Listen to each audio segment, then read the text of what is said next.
Assieme ad altri artisti e personaggi illustri scolpiti in Prato della Valle, non poteva mancare Francesco Petrarca. La Padova del poeta è piena di luoghi e di alcune immagini, statue, ritratti, busti, affreschi, perfino una unione sportiva che raccoglie diverse discipline, la più nota è il rugby, porta il suo nome.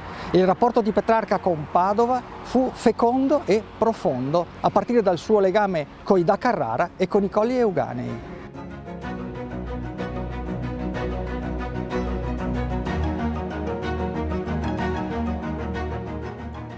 Nella chiesa degli Eremitani, un altro epitaffio di sua mano è inciso sulla tomba del suo protettore Jacopo II da Carrara.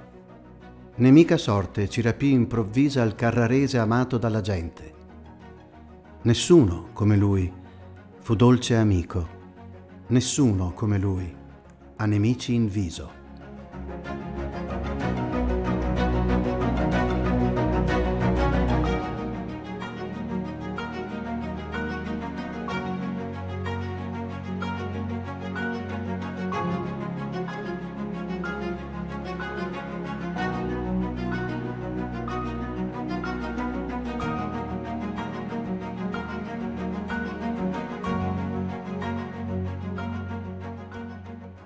Petrarca fu in principio ospitato e accolto con feste e onori nella Reggia Carrarese, della quale oggi rimane la loggia, attuale sede dell'Accademia Galileiana.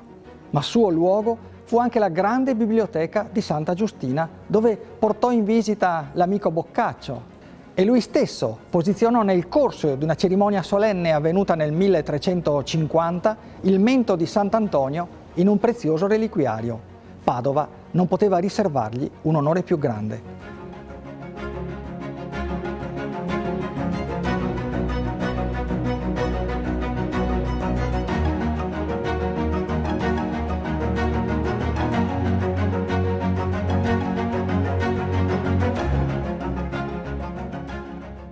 Padova, ma anche Venezia, Milano e Arquà, la cittadina dei Colli che a lui deve il suo nome completo, nella quale si fermò fino alla morte. Sul marmo del suo sepolcro una frase dettata da lui stesso.